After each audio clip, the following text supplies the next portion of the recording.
سرور دو جہاں صلی اللہ علیہ وآلہ وسلم نے وہ طرز اپنایا ہے غیر مسلموں کے ساتھ کہ جس کی مثال مثالوں میں نہیں ملتی. یعنی آپ دیکھیں نا 40 برس ظاہری اعلان نبوت سے لے کے 13 برس اگر آپ پورے مکی زندگی کے اٹھا لیتے ہیں، کون سا ظلم تھا جو سرکار علیہ السلام پر نہیں کیا کفار مکہ نے؟ کون سا ظلم تھا؟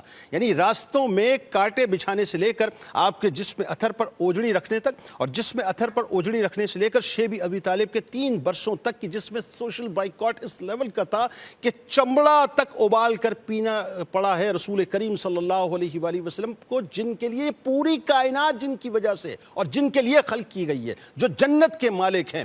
پھر یہاں معاملہ رکا نہیں، طائف کا دیکھ لیجئے نا معاملہ کیا تھا. یعنی طائف میں جس انداز سے آپ پر تشدد کیا گیا، آپ پر پتھر برسائے گئے، آپ کو لہو لہان کیا گیا، اور یہاں بھی معاملہ نہیں رکا.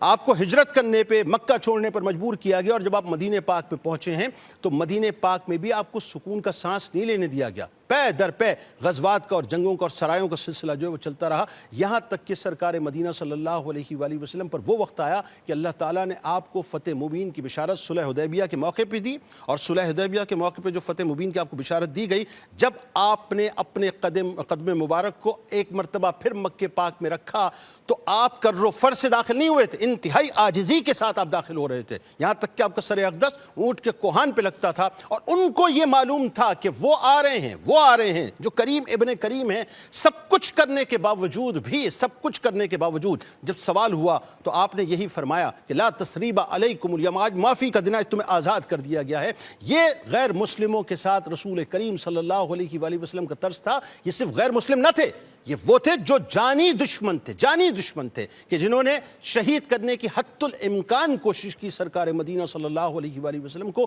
ان پر زمین تنگ کی گئی، صحابہ پر زمین تنگ کی گئی، یعنی سب کچھ کیا گیا. اب آئیے ذرا سرکار علیہ السلام جب غزوات کا موقع آتا ہے، ذرا میں آپ کو پھر لے کے چلتا ہوں وہاں پر.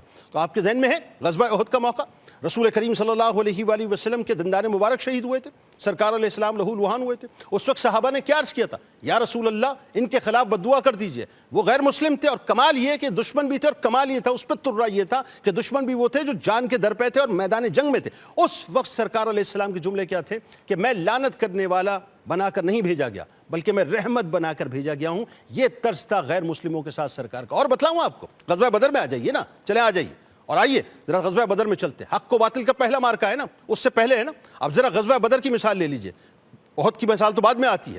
غزوہ بدر میں سرکار علیہ السلام نے جب کفار کو واصل جہنم کیا ان کے ساتھیوں کے ساتھ، تو اس وقت ان کی لاشیں زمینوں پر پڑی ہوئی تھی، ایسے بکھری ہوئی تھی، ایسے پڑی ہوئی تھی، جس کے بارے میں سرکار علیہ السلام نے ایک رات پہلے فرما دیا تھا یہ ملعون یہاں ہوگا، یہ یہاں ہوگا، یہ یہاں ہوگا، یہ یہاں ہوگا. اور ہوا کیا صاحب؟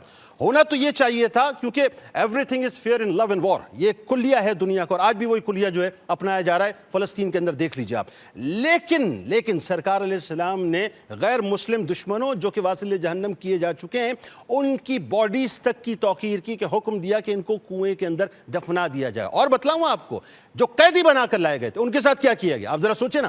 ان کی ذمہ داری جو ہے صحابہ کرام رضوان اللہ تعالیٰ علیہم اجمعین کو دی کہ اپنے اپنے گھروں کے اندر ان کو ٹھہراؤ اور ان کی خدمت کرنا، ان کو کھانا باقاعدگی سے دینا. تاریخ دان کہتے ہیں کہ قیدی خود نکل کے یہ کہتے تھے کہ یہ ان کے پاس کھانے کو نہیں ہوتا تھا، لیکن اس کے باوجود یہ اپنی روٹی ہمیں دیا کرتے تھے اور خود کھجوروں کو کھایا کرتے تھے.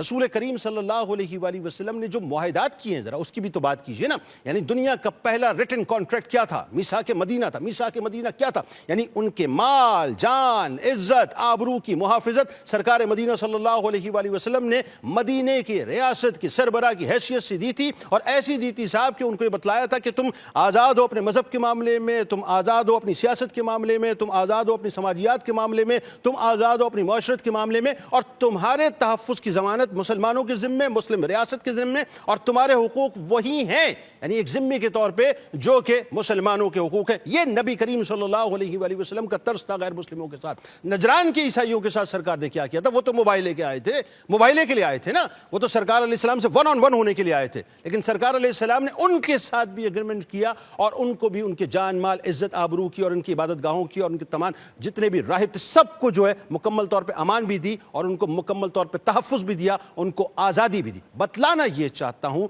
کہ غیر مسلموں کے ساتھ رسول کریم صلی اللہ علیہ وآلہ وسلم کا جو طرز عمل تھا وہ اتنا اعلیٰ و عرفہ تھا کہ صرف میں 2 مثالیں آپ کے سامنے پیش کر دیتا ہوں سرکار کی حدیث کی صورت میں، بات کو یہاں پر ختم کر دوں گا کہ رسول کریم صلی اللہ علیہ وآلہ وسلم کا فرمان ہے کہ جس نے کسی معاہد یعنی غیر مسلم کو قتل کیا یا کرے گا وہ جنت کی خوشبو تک نہیں پائے گا، جبکہ اس کی خوشبو 40 سال کی مسافت سے بھی زیادہ جو ہے وہ قریب محسوس ہوتی ہے۔ اور سرکار علیہ السلام نے ایک جگہ فرمایا، اور یہ وہ کنڈکٹ ہے جو رہتی دنیا تک رہے گا جس کو اپنانے کے ہم مکلف ہیں، کہ سرکار نے فرمایا خبردار جس نے کسی غیر مسلم شہری پر ظلم کیا یا اس کا حق مارا یا اس پر اس کی طاقت سے بڑھ کر بوجھ ڈالا یا اس کی دلی رضامندی کے بغیر کوئی چیز اس سے چھین لی۔